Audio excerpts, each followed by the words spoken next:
ಮಾಜಿ ಪ್ರಧಾನಮಂತ್ರಿ ಮನಮೋಹನ್ ಸಿಂಗ್ ಅವರು ನಿಧನರಾದ ಹಿನ್ನೆಲೆಯಲ್ಲಿ ಬೆಳಗಾವಿಯ ಸಿಪಿಎಡ್ ಮೈದಾನದಲ್ಲಿ ಹಮ್ಮಿಕೊಳ್ಳಲಾಗಿದ್ದ ಶ್ರದ್ಧಾಂಜಲಿ ಕಾರ್ಯಕ್ರಮದಲ್ಲಿ ಮಹಿಳಾ ಮತ್ತು ಮಕ್ಕಳ ಅಭಿವೃದ್ಧಿ ಸಚಿವೆ ಲಕ್ಷ್ಮೀ ಹೆಬ್ಬಾಳ್ಕರ್ ಭಾಗವಹಿಸಿ ಡಾಕ್ಟರ್ ಮನಮೋಹನ್ ಸಿಂಗ್ ಅವರ ಭಾವಚಿತ್ರಕ್ಕೆ ಪುಷ್ಪ ನಮನ ಸಲ್ಲಿಸಿದರು.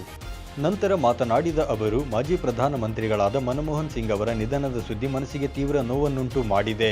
ಮನಮೋಹನ್ ಸಿಂಗ್ ರವರು ತಮ್ಮ ಶಾಂತ ಸ್ವಭಾವ, ಆಳವಾದ ಜ್ಞಾನ ಮತ್ತು ಅಪ್ರತಿಮ ದೃಷ್ಟಿಕೋನದಿಂದ ದೇಶದ ಆರ್ಥಿಕತೆ ಹಾಗೂ ಆಡಳಿತವನ್ನು ಹೊಸ ಎತ್ತರಕ್ಕೆ ಕೊಂಡೊಯ್ದಿದ್ದರು. 1991ರಲ್ಲಿ ಹಣಕಾಸು ಸಚಿವರಾಗಿ ಅವರು ತೋರಿದ ನಿಪುಣತೆ ಭಾರತದ ಆರ್ಥಿಕತೆಯನ್ನು ಸಂಪೂರ್ಣವಾಗಿ ಬದಲಾಯಿಸಿತ್ತು.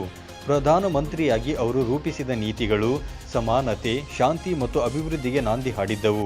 ಬಡವರು, ರೈತರು ಮತ್ತು ಬಲಹೀನ ವರ್ಗಗಳ ಕಷ್ಟಕ್ಕೆ ಸ್ಪಂದಿಸುತ್ತಾ ಅವರ ಸೇವಾ ಮನೋಭಾವ ದೇಶಾದ್ಯಂತ ಮೆಚ್ಚುಗೆ ಗಳಿಸಿದೆ ಎಂದು ತಿಳಿಸಿದರು. ಈ ಸಂದರ್ಭದಲ್ಲಿ ಮುಖ್ಯಮಂತ್ರಿ ಸಿದ್ದರಾಮಯ್ಯ, ಉಪಮುಖ್ಯಮಂತ್ರಿ ಡಿಕೆ ಶಿವಕುಮಾರ್ ಸೇರಿದಂತೆ ಹಲವಾರು ಮುಖಂಡರು ಉಪಸ್ಥಿತರಿದ್ದರು. 9 ಲೈವ್ ನ್ಯೂಸ್ ಬೆಳಗಾವಿ.